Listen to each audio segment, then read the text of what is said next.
Assalamualaikum warahmatullahi wabarakatuh. Izin memperkenalkan diri, nama saya Nagita Aulia dari kelas TRI 3A dengan NPM 2478203. Di sini saya akan menjelaskan terkait data visualization. Kalau gitu kita langsung masuk ke tahap 1, yaitu pengenalan dan persiapan. Nah, di sini saya menggunakan 4 library yaitu ada library Pandas, Seaborn, Matplotlib, Plot, Plotly Express. Nah, untuk Pandas sendiri itu digunakan untuk membaca, menampilkan, dan memproses data dalam bentuk tabel atau data frame. Seaborn digunakan untuk visualisasi data dengan tampilan statik yang menarik. Matplotlib PyPlot digunakan untuk membuat grafik dasar seperti histogram, bar chart, dan scatter plot. Sedangkan Plotly Express digunakan untuk membuat grafik interaktif seperti scatter plot dan histogram dinamis. Nah, di sini juga ada kode df pdread cf. Ini untuk membaca file dataset dengan nama yang sudah kita masukkan sebelumnya, yaitu nama filenya itu WAFN usage telco customer chart yang disimpan di direktori konten atau lokasi default penyimpanan di Google Colab. Nah, pdread CSV adalah fungsi dari pustaka Pandas yang digunakan untuk membaca file berformat CSV. Data hasil pembacaan disimpan ke dalam variabel data frame, yaitu struktur data 2 dimensi yang menyerupai tabel. Lalu display df head ini sendiri untuk menampilkan 5 baris pertama dari dataset untuk melihat struktur kolom dan contoh nilai di setiap kolom.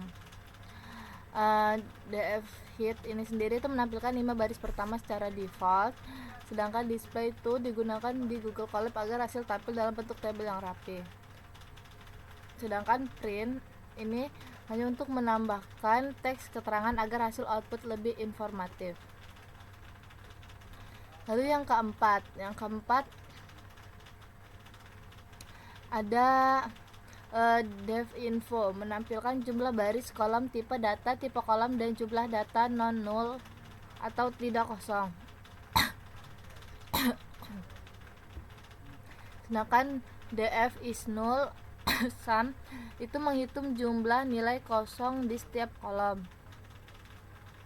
Sedangkan print sendiri itu untuk memberikan label agar hasil output lebih mudah dibaca. Lalu yang kelima ada catat variabel penting. Nah, ini tuh imported vars adalah list yang berisi nama kolom penting.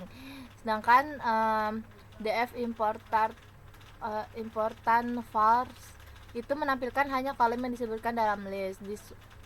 Display itu menampilkan hasil dalam format table agar mudah dibaca. Untuk hasil outputnya itu ada di sini. Ini 5 baris pertama. Ini info datasetnya. Ini info nilai kosong dan ini variabel yang pentingnya. Lalu kita lanjut ke tahap 2. Di sini tahap 2 yaitu pembersihan dan penyiapan data.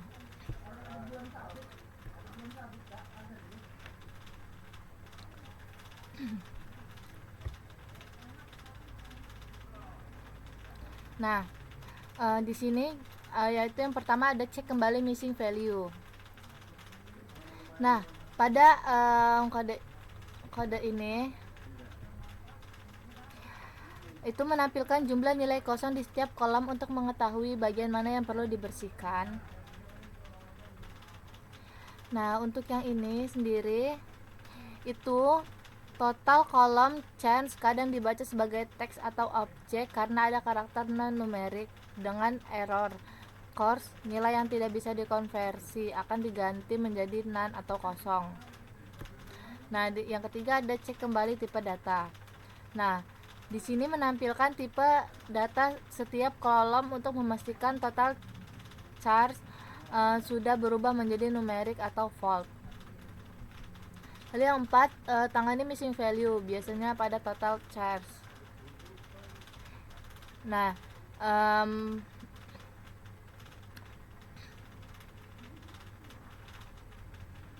ini dulu berarti ya.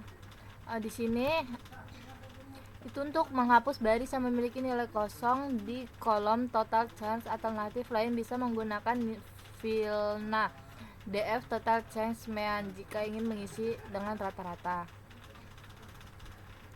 Lalu menghapus duplikat. Di sini tuh mencegah adanya baris ganda agar analisis tidak bias.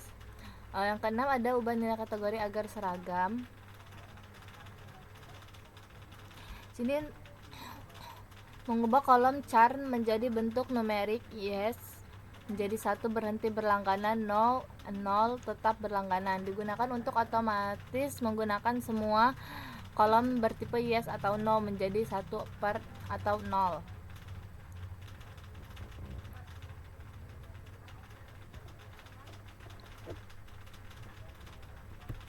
Nah, ini verifikasi hasil akhir. Ini menampilkan hasil akhir setelah pembersihan dan menyimpan data set bernama Techno Cleanv parameter index false, mencegah penambahan kolom indeks pada file hasil simpanan. Nah, ini sendiri untuk hasil outputnya. Di sini ada data setelah pembersihan, jumlah baris dan kolom setelah pembersihan. Di sini juga ada data set bersih disimpan sebagai telco clean csv. Di sini ada tipe datanya, di sini ada jumlah nilai kosong, di sini ada cek missing value sebelum pembersihannya. Oke, lanjut ke 3, yaitu visualisasi univariate distribusi dan outlier.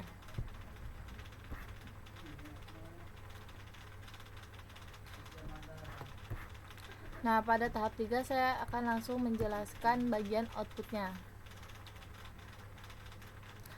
Sebelumnya saya akan menjelaskan sedikit tentang kodenya, yaitu penjelasan kode program ini menggunakan pustaka Seaborn dan Metapolyp untuk menampilkan grafik.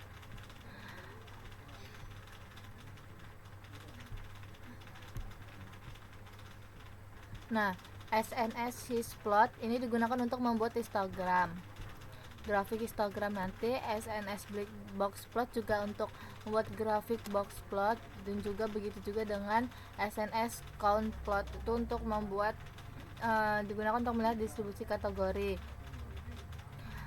Selain itu SNS Box Plot juga digunakan untuk melihat nilai ekstrim. Selain itu SNS set mana ya?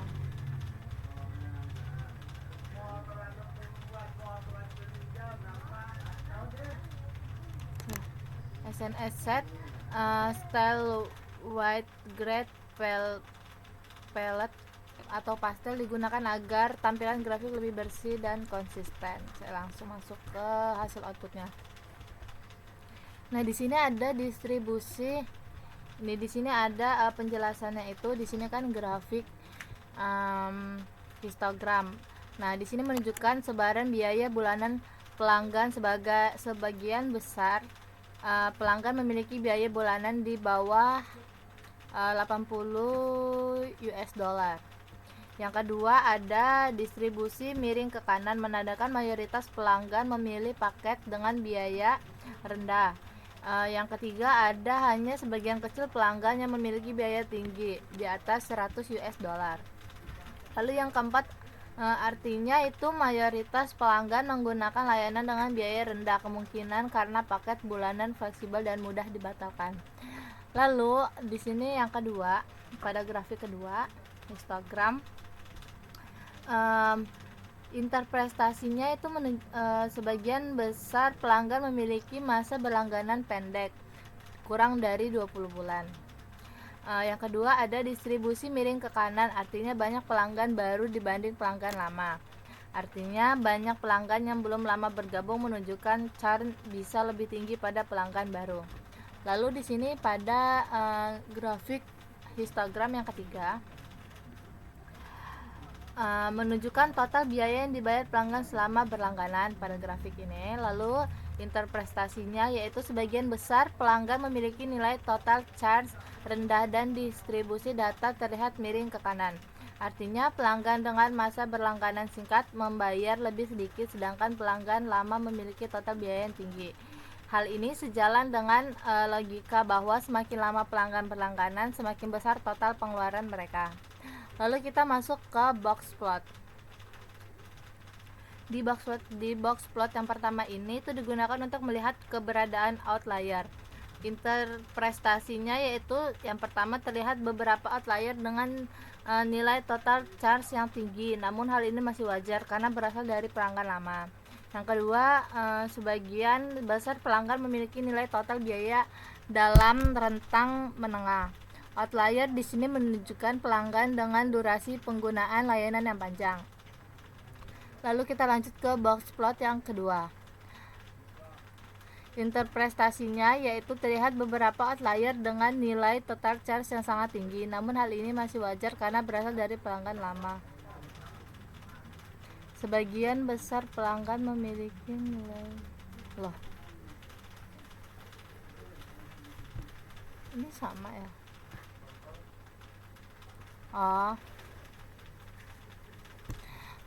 Beberapa outlier ditemukan pada pelanggan dengan total charge yang sangat tinggi. Hal ini bisa disebabkan oleh pelanggan yang sudah lama berlangganan atau paket premium.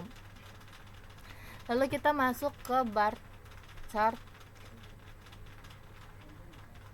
Nah, di sini yang pertama itu interpretasinya, sebagian besar pelanggan tidak churn atau label 0, sementara pelanggan yang churn label 1 jumlahnya jauh lebih sedikit. Yang kedua, distribusi ini menunjukkan bahwa data bersifat tidak seimbang. Lalu yang ketiga, kondisi ini menggambarkan bahwa sebagian besar pelanggan masih bertahan, namun perlu analisis lebih lanjut terhadap kelompok yang churn. Lalu pada grafik bar chart yang kedua, interpretasinya yaitu sebagian besar pelanggan menggunakan kontrak bulanan month to month dibandingkan kontrak tahunan.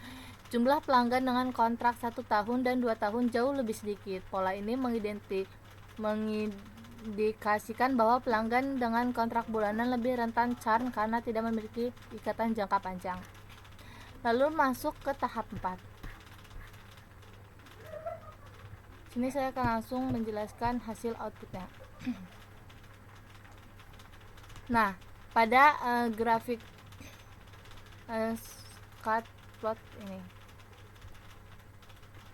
scatter plot ini pola hubungannya yaitu grafik menunjukkan bahwa pelanggan dengan masa berlangganan yang pendek lebih sering mengalami churn, sementara pelanggan yang telah lama berlangganan cenderung tetap bertahan. Tidak terlihat hubungan linear yang kuat antara biaya bulanan dan churn, namun tenure tampak menjadi faktor dominan.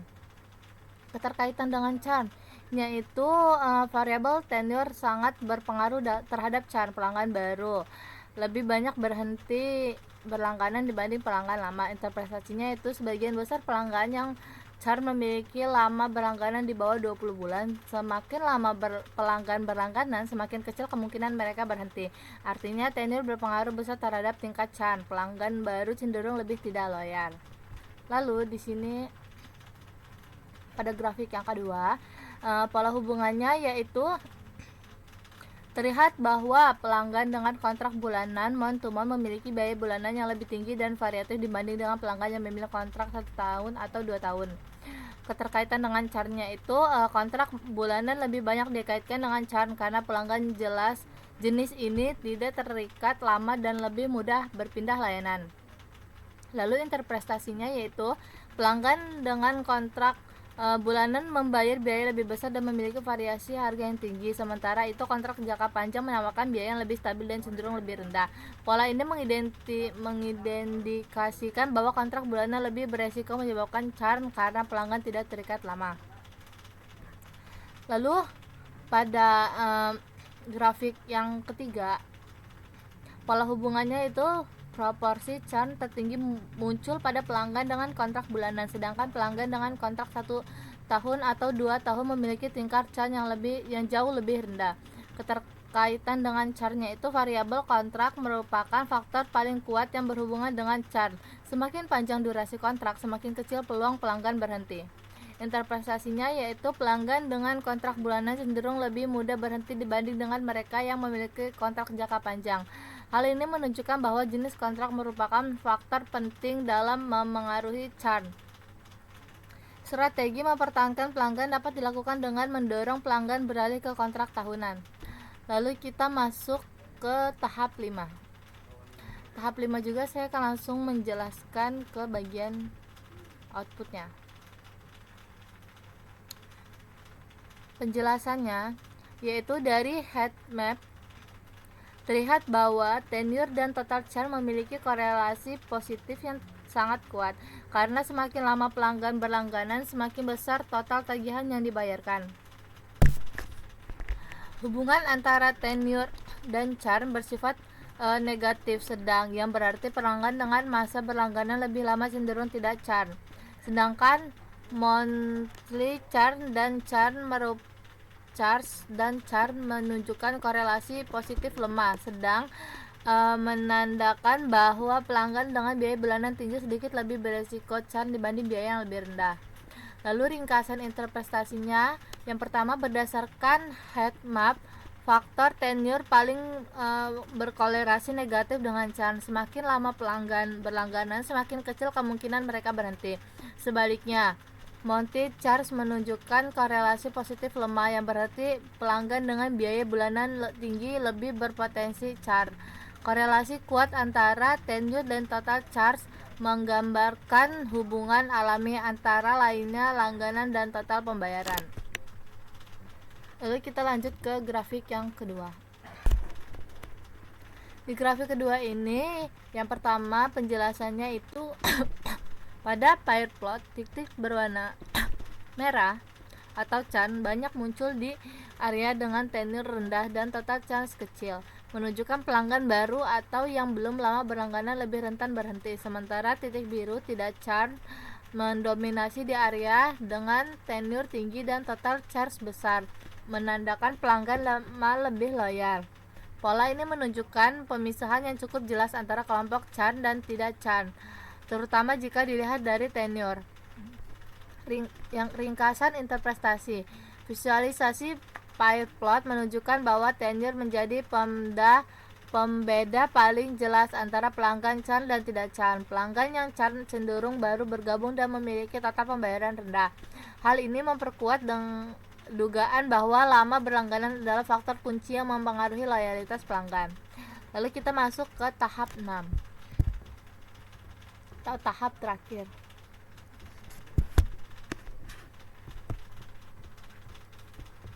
Nah, pada tahap 6 di grafik pertama,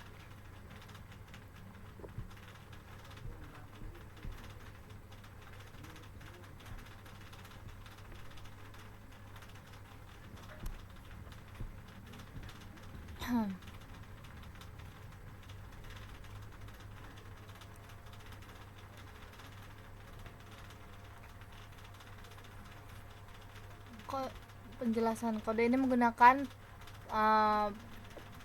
penjelasan kodenya. Kode ini menggunakan Plotly Express scatter untuk membuat grafik sebar interaktif antara x-aksis tenure lama berlangganan, y-aksis monthly charge biaya bulanan, warna churn status berhenti atau langganan.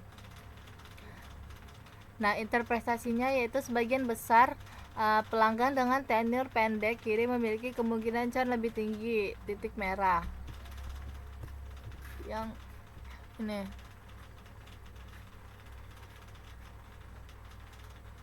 Sedangkan pelanggan dengan tenure tinggi kanan cenderung tidak churn atau titik biru. Biaya bulanan monthly charge bervariasi, namun churn tampak lebih sering terjadi pada pelanggan dengan biaya menengah harga tinggi. Insight-nya yaitu pelanggan baru dengan biaya tinggi berpotensi churn lebih besar, menunjukkan perlunya strategi retensi pada segmen ini. Lalu pada grafik yang kedua, kode membuat grafik batang interaktif dari proporsi churn pada jenis kontrak menggunakan Plotly Express bar. Data dihitung dengan group by contract churn value counts normalized through mode bermode grup digunakan agar churn dan non-churn tampil berdampingan per kategori kontrak. Interpretasinya yaitu kontrak month to month atau bulanan memiliki proporsi churn tertinggi, sedangkan kontrak 1 tahun dan 2 tahun menunjukkan tingkat churn jauh lebih rendah. Hal ini mengidentifikasikan pelanggan dengan kontrak jangka panjang lebih loyal dan stabil. Insight-nya, perusahaan dapat menurunkan churn dengan mendorong pelanggan bulanan beralih ke kontrak jangka panjang. Lalu masuk ke grafik yang terakhir. Di sini menggunakan Plotly Express histogram untuk membuat histogram interaktif yang di-fetch berdasarkan kolom internet service. Setiap panel atau paket menampilkan sebaran biaya bulanan untuk kategori layanan berbeda: DSL, fiber optic, no internet. Parameter color churn membedakan pelanggan churn merah dan tidak churn biru. Interpretasinya itu pelanggan fiber optik memiliki biaya bulanan tertinggi dan tingkat churn paling besar. Sebaliknya, pelanggan DSL dan no internet service cenderung memiliki biaya rendah dan tingkat churn lebih kecil. Insight-nya yaitu layanan fiber optik meskipun premium memiliki tingkat churn tinggi, mungkin karena biaya tinggi atau ekspektasi layanan yang tidak terpenuhi. Mungkin cukup sekian penjelasan dari saya. Terima kasih. Wassalamualaikum warahmatullahi wabarakatuh.